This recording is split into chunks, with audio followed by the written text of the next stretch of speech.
Welcome to tea shorts. ఆర్థిక సంస్కరణలో భాగంగా ప్రపంచీకరణ వల్ల ప్రయోజనాలు, గ్లోబలైజేషన్ వల్ల ప్రయోజనాలు, గ్లోబలైజేషన్ వల్ల ప్రయోజనాలు, బెనిఫిట్స్ ఆఫ్ గ్లోబలైజేషన్. అంటే ప్రపంచీకరణ అనేది ప్రపంచ దేశాల మధ్య దూరాన్ని తగ్గిస్తుంది. కాబట్టి ఈ ప్రపంచీకరణ వల్ల ఏం ప్రయోజనం ఉందంటే మనకు రుణభారం లేని పెట్టుబడులు వస్తాయి. అంటే విదేశీయులే వచ్చి మన దేశంలో పెట్టుబడి పెట్టడం వల్ల మనకు అప్పు తీసుకునే భారం ఉండదు. అందుకే రుణభారం లేని పెట్టుబడులు వస్తాయి. వినియోగదారులకు నాణ్యమైన వస్తు సేవలు లభిస్తాయి. అంటే క్వాలిటీ గూడ్స్ అనేవి మనకు లభిస్తాయి. అంటే వివిధ దేశాల వస్తువులు మన దేశ మార్కెట్లో ఉండటం వల్ల మనకు నచ్చిన క్వాలిటీ వస్తువును కొనుక్కోవచ్చు. ధర తక్కువ ఉండి క్వాలిటీ ఎక్కువ ఉన్న వస్తువులు మనం కొనుక్కోవచ్చు. అంటే నాణ్యమైన వస్తు సేవలు మనకు లభిస్తాయి. అది రెండో ప్రయోజనము. మూడో ప్రయోజనము, విదేశీ సాంకేతిక పరిజ్ఞానం మన దేశంలో వృద్ధి చెందుతుంది. అంటే ఫారెన్ టెక్నాలజీ డెవలప్మెంట్ అవుతుంది ప్రపంచీకరణ వల్ల. మరి నాలుగో ప్రయోజనాన్ని మనం తీసుకుంటే ప్రపంచీకరణ వల్ల ఏం ప్రయోజనం అంటే మెయిన్గా ఇక్కడ 91 తర్వాత ఇక్కడ అల్ప వేతనాలున్న రంగాల్లో, అంటే అల్ప వేతనాలున్న రంగాల్లో స్త్రీలకు ఉపాధి అవకాశాలు పెరిగినాయి. అంటే ఇక్కడ స్త్రీలకు ఉద్యోగ అవకాశాలు పెంచింది ప్రపంచీకరణ. ఎలా అంటే కాల్ సెంటర్లో కానీ, రిసెప్షన్స్లో కానీ, మరి ఇక్కడ కాల్ సెంటర్లు అంటాం, రిసెప్షన్లు అంటాం, మరి ఇంకా మనం జనరల్గా చూస్తే రకరకాల షాపింగ్ మాల్లో కానీ ఇలాంటి సంస్థలలో అంటే ఉద్యోగాలు చేసే అవకాశం స్త్రీలకు కల్పించింది. అంటే తక్కువ వేతనాలున్న రంగాల్లో ఉద్యోగ అవకాశాలను ప్రపంచీకరణ పెంచిందంటే 91 తర్వాత మహిళలు ఆర్థిక కార్యకలాపాల్లో పాల్గొంటున్నారు. ఇది మహిళలకు ఉపాధి అవకాశాలను విస్తృతం చేసిన ప్రపంచీకరణ అని కూడా మనం చెప్పుకోవచ్చు. మరి ఇంకా మనం జనరల్గా చూస్తే ఈ ప్రపంచీకరణ మన దేశంలో సక్సెస్ కావాలంటే మెయిన్గా ప్రపంచీకరణకు ఉండవలసిన కొన్ని నిబంధనలు ఏంటిదంటే ప్రభుత్వ ప్రోత్సాహం ఉండాలి, ఎంకరేజ్మెంట్ ఆఫ్ గవర్నమెంట్. అంటే ప్రభుత్వ ప్రోత్సాహం ఉన్నప్పుడు మన దేశంలో ప్రపంచీకరణ అనేది విజయవంతం అవుతుంది. మరియు ప్రపంచీకరణ విజయవంతం కావాలంటే మంచి అవస్థాపన సౌకర్యాలు ఉండాలి, అంటే చూడండి, అంటే మన ప్రభుత్వం ఇన్ఫ్రాస్ట్రక్చర్ కనుక ప్రొవైడ్ చేస్తే అనేక బహుళజాతి సంస్థలు వచ్చి మన దేశంలో పెట్టుబడులు పెడతాయి. ఇవాళ మనం ఎగ్జాంపుల్ తీసుకుంటే కార్గిల్ ఫుడ్ అనే అమెరికా దేశం చెందిన బహుళజాతి సంస్థ మన దేశంలో ఫారక్ ఫుడ్ అనే బహుళజాతి సంస్థతో ఒప్పందం చేసుకొని ఇవాళ మన దేశంలో ఇక్కడ ఆయిల్ ప్యాకెట్లను ఉత్పత్తి చేస్తుంది. ఇవాళ మన దేశంలో కార్ల కంపెనీ, అంటే అమెరికా దేశానికి చెందిన కార్ల కంపెనీ ఫోర్డ్ మోటార్స్ అనే కార్ల కంపెనీ మన దేశంలో ఇక్కడ మహేంద్ర అనే కార్ల కంపెనీతో ఒప్పందం చేసుకొని కూడా చెన్నైలో 1990లో ఇక్కడ ఫోర్డ్ మోటార్ అనే కంపెనీ కూడా లాంచ్ చేయటం జరిగింది. ఇవాళ మన దేశ బహుళజాతి సంస్థలను పరిశీలించినట్లయితే టాటా మోటార్స్ కానీ, ఇన్ఫోసిస్ కానీ, మరి జనరల్గా చూస్తే ఏషియన్ పెయింట్స్ కానీ ఇలాంటి భారతదేశం యొక్క బహుళజాతి సంస్థలను కూడా కొన్నిటిని మనం చెప్పుకోవచ్చు.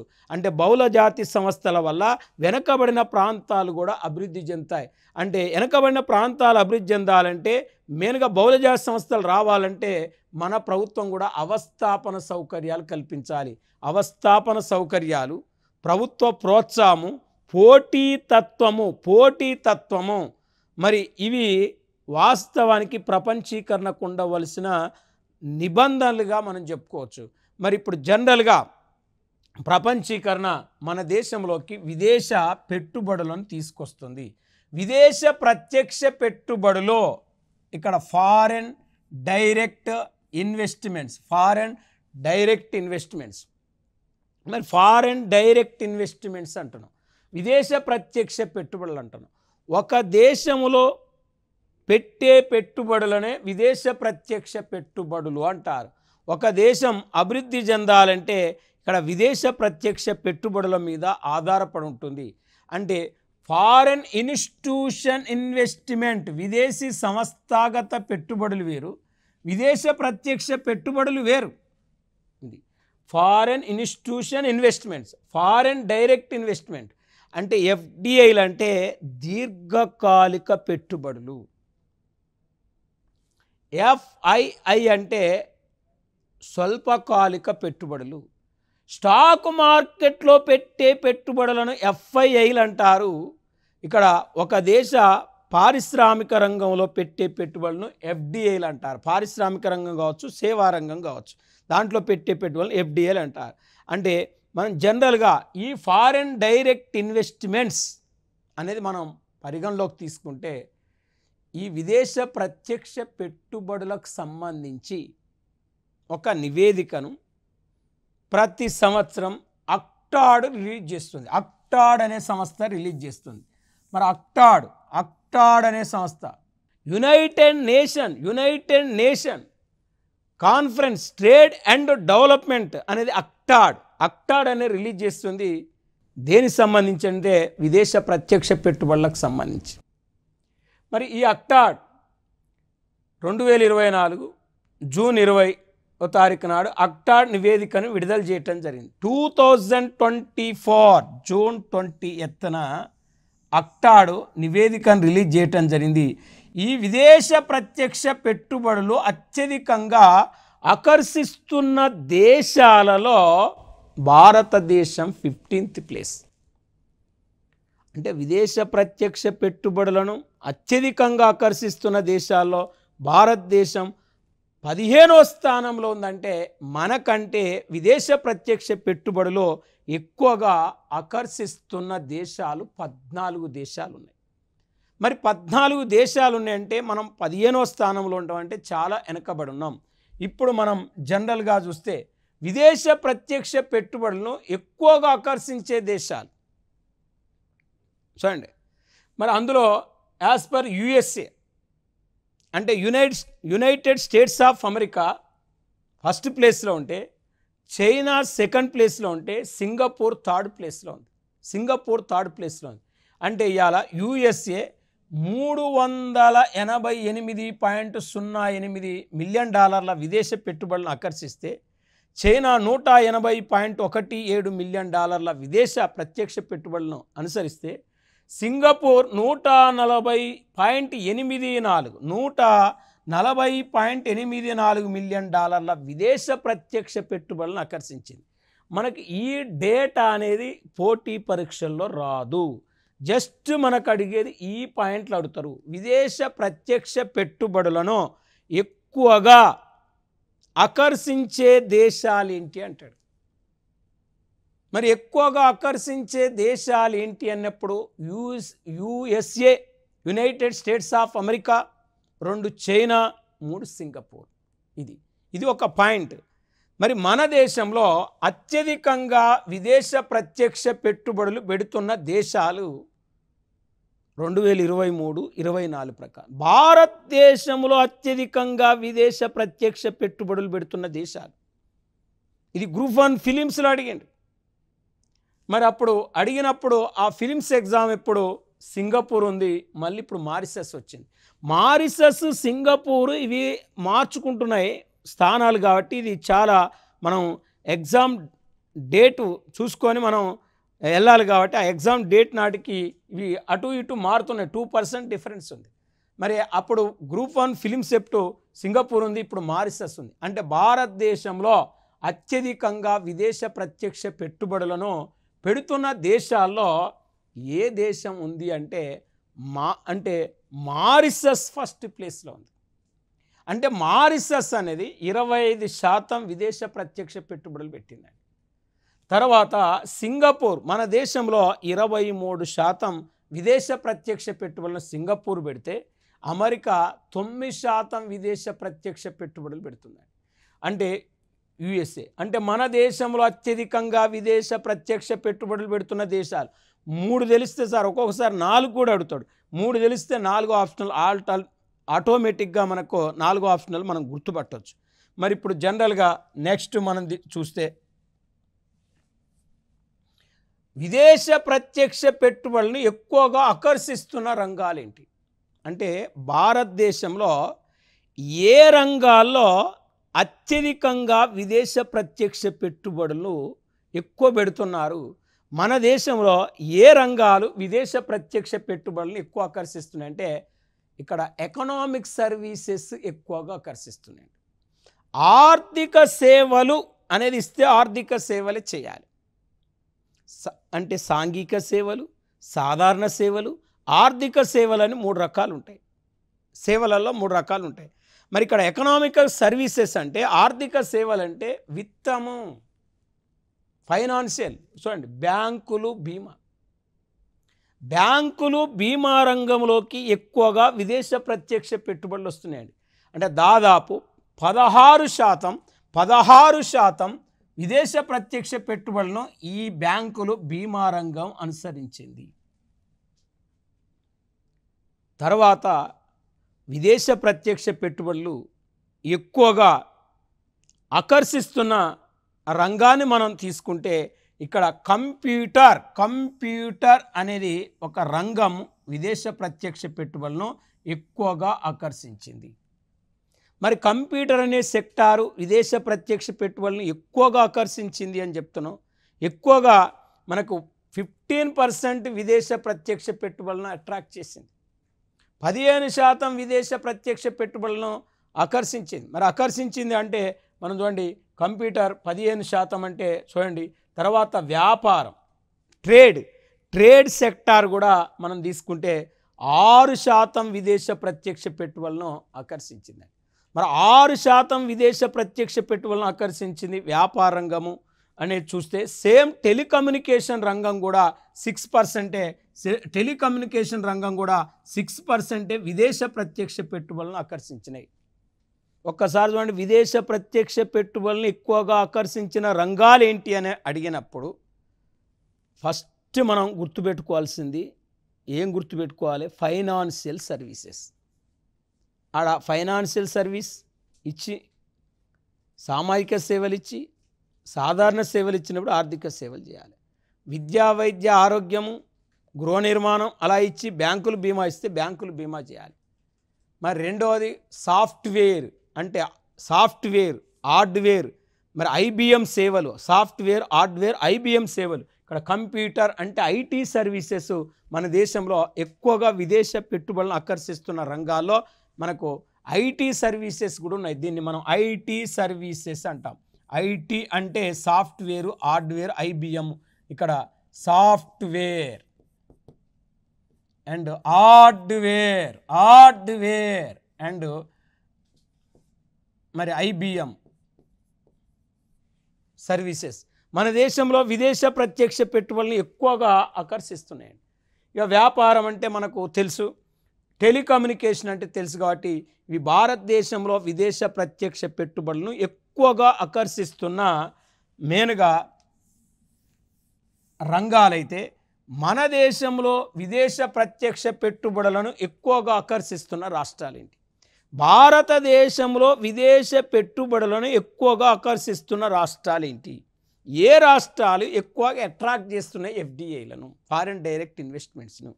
అంటే మహారాష్ట్ర. మన దేశంలోకి వస్తున్న మొత్తం విదేశ ప్రత్యక్ష పెట్టుబడిలో ఒక్క మహారాష్ట్రలోనే 31% పెట్టుబడులు పెడతారు. మరి మహారాష్ట్ర 31% విదేశ ప్రత్యక్ష పెట్టుబడులను ఆకర్షిస్తే, మహారాష్ట్ర తర్వాత కర్ణాటక అనేది 21% విదేశ ప్రత్యక్ష పెట్టుబడులను ఆకర్షిస్తుంది. మహారాష్ట్ర తర్వాత ఎక్కువగా విదేశ ప్రత్యక్ష పెట్టుబడులు ఆకర్షిస్తున్నది ఎవరు? కర్ణాటక 21%. కర్ణాటక తర్వాత గుజరాత్ స్టేటు 16% విదేశ ప్రత్యక్ష పెట్టుబడులను అనుసరిస్తుంది, అంటే ఆకర్షిస్తుంది 16%. తమిళనాడు 5%. ఇప్పుడు ఒక్కసారి భారతదేశంలో విదేశ ప్రత్యక్ష పెట్టుబడులు ఎక్కువగా ఆకర్షిస్తున్న రాష్ట్రాలు ఏంటి అన్నప్పుడు Maharashtra first, Karnataka second, Gujarat third, Tamil Nadu fourth. ఇప్పుడు ఒక్కసారి మనం జనరల్గా చూడండి, ఇప్పుడు ఇంతసేపు చెప్పింది మనం జనరల్ గుర్తుపెట్టుకుంటే, ప్రపంచంలో విదేశ ప్రత్యక్ష పెట్టుబడులను ఆకర్షించే దేశాల్లో ఫస్ట్ USA, 2 చైనా, 3 సింగపూర్. ఇది నెంబర్ 1. మరి జనరల్గా మన దేశంలో ఎక్కువగా విదేశ ప్రత్యక్ష పెట్టుబడులు పెట్టే దేశాల్లో మారిషస్ ఫస్ట్ ఉంది, సింగపూర్ సెకండ్ ఉంది, యుఎస్ఏ థర్డ్ ఉంది. మన దేశంలో ఎక్కువ విదేశ పెట్టుబడులు ఆకర్షిస్తున్న రంగాల్లో ఫస్ట్ మనకు ఆర్థిక సేవలు ఉంది, రెండవది ఐటీ సర్వీసెస్ ఉంది, మూడవది ట్రేడ్ అండ్ టెలికమ్యూనికేషన్ సెక్టార్లు ఉన్నాయి. మన దేశంలో విదేశ ప్రత్యక్ష పెట్టుబడులు ఎక్కువ ఆకర్షిస్తున్న రాష్ట్రాల్లో మహారాష్ట్ర ఫస్ట్ ఉంది, కర్ణాటక సెకండ్ ఉంది, గుజరాత్ థర్డ్ ఉంది, తమిళనాడు ఫోర్త్ ప్లేస్ ఉంది. ఇప్పుడు నెక్స్ట్ మనం పరిగణలోకి తీసుకుంటే ఈ విదేశ ప్రత్యక్ష పెట్టుబడులు ఫారెన్ డైరెక్ట్ ఇన్వెస్ట్మెంట్స్ అంటే ఎఫ్డిఐ ఫారెన్ డైరెక్ట్ ఇన్వెస్ట్మెంట్స్, ఇందులో 49%, 51%, 74%, 100% విదేశ ప్రత్యక్ష పెట్టుబడులు కూడా అనుమతిస్తారు. మరి దాదాపు మనకు ఇక్కడ 100% విదేశ ప్రత్యక్ష పెట్టుబడులు అనుమతించే రంగాల్లో మెయిన్గా మనం తీసుకుంటే సెజ్జులు కీలకమైన సెజ్జులు, స్పెషల్ ఎకనామిక్ జోన్స్. మరి ఇక్కడ పెట్రోలియం, వైమానిక, నూనె శుద్ధి, మరి ఇక్కడ వైమానిక, నూనె శుద్ధి, పెట్రోలియం, సెజ్జులు, ఈ కామర్సు, ట్రాన్స్పోర్టు, హోటళ్ళు, రెస్టారెంట్లు, ఫార్మాస్యూటికల్స్ ఇలాంటి రంగాల్లో 100% విదేశ ప్రత్యక్ష పెట్టుబడులను అనుమతించటం జరిగింది. మరి ఇప్పటి వరకు మన దేశంలో ఈ విదేశ ప్రత్యక్ష పెట్టుబడులు అనుమతించని రంగాలు prohibited to foreign direct investment which sector అంటాడు. అంటే ఈ క్రింది వాళ్ళలో భారతదేశంలో విదేశ ప్రత్యక్ష పెట్టుబడులు అనుమతించని రంగాలు ఏంటి అంటాడు. అన్నప్పుడు మనకు ఏ రంగాల్లోకి ఇప్పటి వరకు విదేశ ప్రత్యక్ష పెట్టుబడులు అనుమతించలేదు అంటే atomic energy sector. Atomic energy sector అంటే అణు ఇంధన రంగంలోకి అనుమతించలేదు. ఇది నెంబర్ 1. తర్వాత మనం తీసుకుంటే లాటరీ బిజినెస్, లాటరీ వ్యాపారంలో కూడా ఇప్పటి వరకు విదేశ ప్రత్యక్ష పెట్టుబడులు అనుమతించలేదు. జూదము, బెట్టింగుల్లో కూడా ఇప్పటి వరకు ఎఫ్డిఐలు అనుమతించలేదు. నిధి కంపెనీలలో కూడా ఇప్పటి వరకు విదేశ పెట్టుబడులు అనుమతించలేదు. చిట్ ఫండ్ కంపెనీలకు కూడా విదేశ పెట్టుబడులు అనుమతించలేదు. ప్లస్ ఫైనాన్స్ కంపెనీలకు కూడా విదేశ ప్రత్యక్ష పెట్టుబడులు అనుమతించలేదు. నిధి కంపెనీలు, చిట్ ఫండ్ కంపెనీలు, ఫైనాన్స్ కంపెనీలు, అణు ఇంధన రంగము, జూదము, మరి ఇక్కడ చూడండి గుర్రపు పందాలు, లాటరీ బిజినెస్, మరి ఇంకా మనం చూస్తే ఇక్కడ మెయిన్గా మరి రియల్ ఎస్టేట్లో ఉన్నది కానీ ఫామ్ హౌస్ సంబంధించిన రియల్ ఎస్టేట్ రంగాల్లో కూడా ఇప్పటి వరకు విదేశ ప్రత్యక్ష పెట్టుబడులను అనుమతించలేదు. ఇవన్నీ కూడా విదేశ ప్రత్యక్ష పెట్టుబడులు ఇప్పటి వరకు అనుమతించని రంగాలుగా మనం గుర్తుపెట్టుకోవాలి. మరి ఈ విదేశ ప్రత్యక్ష పెట్టుబడులు మనకు compulsory most important foreign direct investments అని. నెక్స్ట్ మనం విదేశ మారక నిల్వలనే అంశాన్ని తీసుకుంటే ఫారెన్ ఎక్స్చేంజ్ రిజర్వ్స్. ఒక దేశ కరెన్సీని మరొక దేశ కరెన్సీ రూపంలో మార్చుకోవటాన్ని విదేశ మారకపు రేటు అంటారు. ఒక దేశ కరెన్సీని మరొక దేశ కరెన్సీ రూపంలోకి మార్చుకోవటాన్ని విదేశ మారకపు రేటు అంటారు, ఫారెన్ ఎక్స్చేంజ్ రేట్ అంటారు. ఒక దేశ కరెన్సీ మీద మరొక దేశం కరెన్సీ రూపంలో చేసే క్లైములనే విదేశ మారక నిల్వలు అంటారు.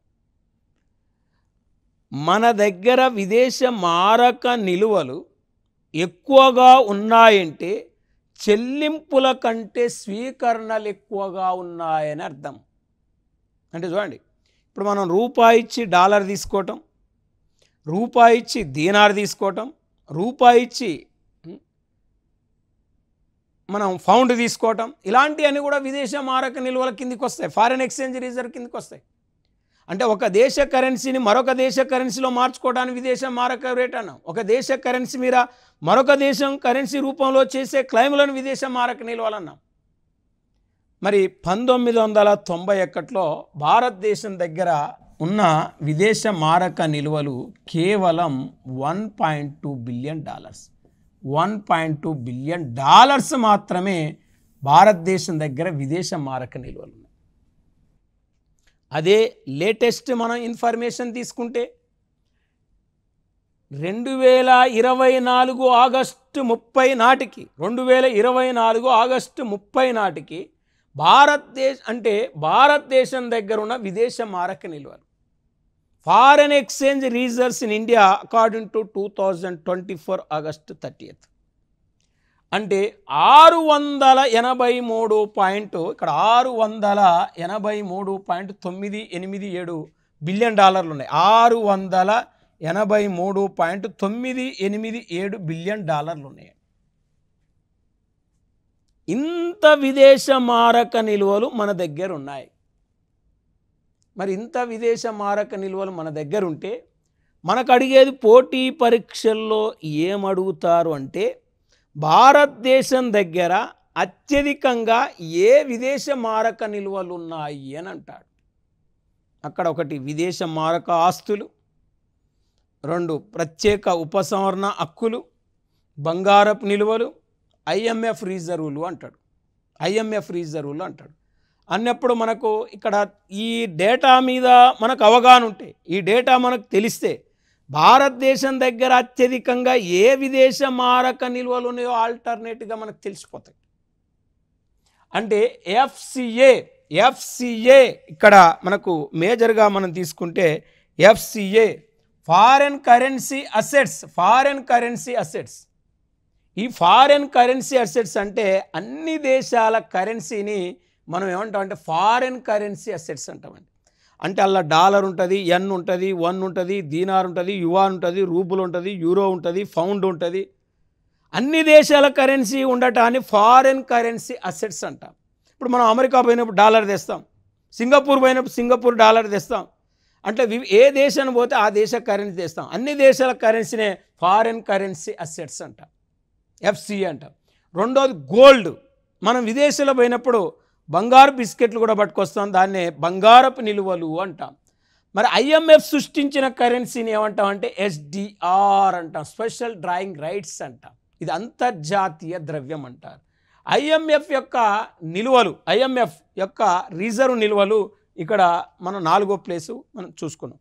అంటే దాదాపు 683.987 బిలియన్ డాలర్లలో ఇక్కడ 599.032 బిలియన్ డాలర్లు మనకి ఏమున్నాయంటే ఎఫ్సిఏ ఫారెన్ కరెన్సీ అసెట్స్ ఉన్నాయి. గోల్డ్ 61.859 బిలియన్ డాలర్లు మనకు బంగారపు నిల్వలు ఉన్నాయి భారతదేశం దగ్గర. SDR 18.468 బిలియన్ డాలర్లు SDRs ఉంటే IMF రిజర్వ్లు 4.622 ఉన్నాయి మన దగ్గర. అంటే భారతదేశం దగ్గర అత్యధికంగా ఏ విదేశ మారక నిల్వలు ఉన్నాయంటే ఇక్కడ ఫస్ట్ FCA, 2 గోల్డ్, 3 SDR. మరి ఇది మనకి ఈ 3 తెలిస్తే చాలు. భారతదేశం దగ్గర ఉన్న విదేశ మారక నిల్వలను వరుస క్రమంలో గుర్తించము అన్నాడు. అప్పుడు FCA, 2 బంగారపు నిల్వలు, 3 SDR అని గుర్తుపెట్టుకోవాలి, స్పెషల్ డ్రాయింగ్ రైట్స్ అని గుర్తుపెట్టుకోవాలి. ఇది అయితే ఇవి ఎక్కడుంటాయి? ఈ విదేశ మారక నిల్వలు మన RBI దగ్గర ఉంటాయి. మనం అమెరికా పోయినాం, డాలర్ తెచ్చినాం, మనం ఫారెన్ బ్యాంకులో మార్చుకున్నాం అనుకోండి. మార్చుకుంటే మనకు ఆ డాలర్ తీసుకొని మనకు రూపాయలు ఇస్తారు. లేకపోతే మనం అమెరికా పోవాలనుకోండి, మన రూపాయి ఇస్తే మనకు డాలర్ ఇస్తారు. అంటే ఒక దేశ కరెన్సీని మరొక దేశ కరెన్సీలో మార్చుకోవడానికి విదేశ మారక నిల్వలు అంటాం. మనం వివిధ దేశాలపై కరెన్సీ తెచ్చినప్పుడు మన దేశంలో కూడా ఆ ఆ కరెన్సీని మార్చుకోవచ్చు. ఫారెన్ బ్యాంకులో మార్చుకుంటే ఆ ఫారెన్ బ్యాంకులన్నీ మళ్ళీ ఆ కరెన్సీని RBI దగ్గర అప్పచెప్తాయి. అంటే RBI దగ్గర ఈ విదేశ మారక నిల్వలు ఉన్నాయంటే 1991లో కేవలం $1.2 బిలియన్ విదేశ మారక నిల్వలుంటే ఇవాళ 2024 నాటికి ఇవాళ మన దేశం దగ్గర $683.987 బిలియన్ విదేశ మారక నిల్వలు ఉన్నాయండి. ఇది ఒకటి. మరొకటి ఏంటంటే భారతదేశం దగ్గర అత్యధికంగా ఏ విదేశ మారక నిల్వలు ఉన్నాయి? ఎఫ్సిఏ, గోల్డ్, ఎస్డిఆర్ అంటే ఇది చెప్పుకున్నాం. ఎఫ్సిఏ మళ్ళా భారతదేశం దగ్గర వాస్తవానికి ఎఫ్సిఏలో రకరకాల అన్ని దేశాల కరెన్సీ ఉండదండి. ఇక్కడ భారతదేశం దగ్గర అత్యధికంగా ఏ విదేశక మారక నిల్వలు ఉన్నాయండి? భారతదేశం దగ్గర అత్యధికంగా ఏ విదేశ మారక నిల్వలు ఉన్నాయని అడిగినప్పుడు ఫస్ట్ అమెరికా డాలర్ ఉందండి. అత్యధికంగా మన దగ్గర ఉంది యుఎస్ డాలర్ ఉంది. తర్వాత యూరో కరెన్సీ ఉంది. అంటే యూరో కరెన్సీ ఇక్కడ యుఎస్ డాలర్, యూరో కరెన్సీ, మూడోది జీబీపీ. ఈ మూడు భారతదేశం దగ్గర అత్యధికంగా ఉన్న విదేశ మారక నిల్వలు. అంటే యుఎస్ డాలర్ అంటే America dollar, euro currency European union దేశాలు ప్రవేశపెట్టిన కరెన్సీని మనం ఏమంటామంటే యూరో కరెన్సీ అంటాం. మరి ఇది ఆ దేశాల్లో చలామణిలో ఉంటుంది. జీబీపీ అంటే గ్రేట్ బ్రిటన్ పౌండ్. జీబీపీ అంటే గ్రేట్ బ్రిటన్ పౌండ్. మన దగ్గర ఈ పౌండ్స్ ఎక్కువ ఉన్నాయి. మూడో ప్లేస్లో పౌండ్స్ ఉన్నాయండి. అంటే రెండో ప్లేస్లో యూరో డాలర్ ఉంది, ఫస్ట్ ప్లేస్లో అమెరికా డాలర్ ఉంది. అంటే euro currency, America dollar, great Britain pound అని ఇవి మన దేశం దగ్గర ఎక్కువ ఉన్నాయి. మనకు ఆడ ఉన్న విదేశ మారక నిల్వలు. విదేశ మారక నిల్వలు ఎక్కువ దేశాల్లో భారతదేశం 4వ స్థానం. అంటే విదేశ మారక నిల్వలు ఎక్కువ దేశాల్లో భారతదేశం 4వ స్థానం. అంటే ప్రపంచంలో విదేశ మారక నిల్వలు ఎక్కువ దేశాల్లో చైనా అగ్రగామి. ఫస్ట్ ప్లేస్ చైనా ఉంది. చైనా తర్వాత సెకండ్ ప్లేస్ జపాన్ ఉంటే, జపాన్ తర్వాత మూడో ప్లేస్లో స్విట్జర్లాండ్ ఉంటే, 4వ ప్లేస్లో ఇండియా ఉంది. అంటే ఇక్కడ వాస్తవానికి చైనా దగ్గర 32.88 బిలియన్ డాలర్ల విదేశ మారక నిల్వలు చైనా దగ్గర ఉన్నాయి. 30 అంటే 3280, 3288 అంటే 3288 బిలియన్ డాలర్లు ఉన్నాయి. ఇక్కడ 1, 2, 3, 5 అంటే 1235 బిలియన్ డాలర్లు ఉన్నాయి. అంటే చైనాకు 3288 బిలియన్ డాలర్లు ఉంటే జపాన్ 1235 బిలియన్ డాలర్లు ఉన్నాయి. అంటే జపాన్ కంటే దాదాపు డబల్ కంటే ఎక్కువ కూడా చైనా దగ్గర ఉన్నాయి. చైనా దగ్గర ఉన్న విదేశ మారక నిల్వలు 3288 అంటే 3288 బిలియన్ డాలర్లు ఉంటే ఇక్కడ 1235 బిలియన్ డాలర్లు ఉన్నాయి జపాన్ దగ్గర. అదే స్విట్జర్లాండ్ దగ్గర 842 బిలియన్ డాలర్ల విదేశ మారక నిల్వలు ఉన్నాయి. మరి 842 బిలియన్ డాలర్లు ఉంటే ఇక్కడ 842 బిలియన్ డాలర్లు ఉంటే భారతదేశం దగ్గర 683 బిలియన్ డాలర్ల విదేశ మారక నిల్వలుండి, విదేశ మారక నిల్వల్లో ఎక్కువ దేశాల్లో ఇండియా అనేది ఏ ప్లేస్లో ఉందంటే 4వ ప్లేస్లో ఉంది. 4వ ప్లేస్లో ఉంది. ఇప్పుడు మనం జనరల్గా విదేశ ప్రత్యక్ష పెట్టుబడులు ఆకర్షించడంలో ఇండియా 15th ప్లేస్లో ఉంది. విదేశ మారక నిల్వలు ఎక్కువ దేశాల్లో ఇండియా 4వ స్థానంలో ఉంది. అంటే మనం జనరల్గా ఇక్కడ మనం తీసుకుంటే మెయిన్గా ఎఫ్డిఐలు, ఫారెన్ డైరెక్ట్ ఇన్వెస్ట్మెంట్, ఈ మన దేశంలోకి విదేశ ప్రత్యక్ష పెట్టుబడులను అనుమతించడానికి వాస్తవానికి ఫేరా చట్టం అనేది ఒకటి తీసుకొచ్చారు. ఇది 1973వ సంవత్సరంలో, అంటే 1973లో తీసుకొచ్చారు. ఏ చట్టం అంటే ఫేరా, ఫారెన్ ఎక్స్చేంజ్ రెగ్యులేషన్ యాక్ట్. ఈ చట్టాన్ని వాస్తవానికి అంటే 1998-99లో ఏం చేశారంటే ఫేమా చట్టంగా మార్చటం జరిగింది. ఫేరా చట్టాన్ని ఫేమా చట్టంగా మార్చారు. అంటే ఫారెన్ ఎక్స్చేంజ్ రెగ్యులేషన్ యాక్ట్నే ఫారెన్ ఎక్స్చేంజ్ మేనేజ్మెంట్ యాక్ట్గా పేరు మార్చారు. అంటే ఫేరా చట్టానికి ఫేమా చట్టానికి వ్యత్యాసాన్ని మనం పరిశీలించినట్లయితే, ఫేరా చట్టము విదేశ పెట్టుబడులు మన దేశంలో ఎవరైనా పెట్టాలంటే చాలా నిబంధనలు విధించేది, విదేశ ప్రత్యక్ష పెట్టుబడులకు అనుమతించేది కాదు. కానీ ఎవరైనా మన దేశంలో విదేశ ప్రత్యక్ష పెట్టుబడులు పెట్టాలంటే ఫేమా అనుమతిస్తుంది. అంటే ఫేరాకు డిఫరెన్స్ ఏంటంటే ఫేరా కఠినమైంది, ఫేమా సులభమైంది. ఎప్పుడైతే ఫేరా చట్టాన్ని ఫేమా చట్టంగా మార్చిరో మన దేశంలోకి విదేశ ప్రత్యక్ష పెట్టుబడుల ప్రభావం పెరిగింది. దీని తర్వాత 69లో తీసుకొచ్చిన ఎంఆర్టిపి చట్టాన్ని కూడా 1991లో రద్దు చేయటం జరిగింది. Monopoly restrictive trade and practice అనే చట్టాన్ని 91లో అబాలిష్ చేయటం జరిగింది. మరి ఇవన్నీ కూడా మనం ఆర్థిక సంస్కరణలో భాగాలుగా, ఆర్థిక సంస్కరణల గురించి పూర్తిగా మనం జనరల్ స్టడీస్ సంబంధించిన పరిధిలో నేర్చుకోవటం జరిగింది. మనకు ఇది ఎకనామిక్ రిఫార్మ్స్ సంబంధించిన పూర్తి సమాచారం నెక్స్ట్ టాపిక్ మనం నెక్స్ట్ క్లాస్లో దాని గురించి పూర్తిగా మనం తెలుసుకుందాం. Thank you.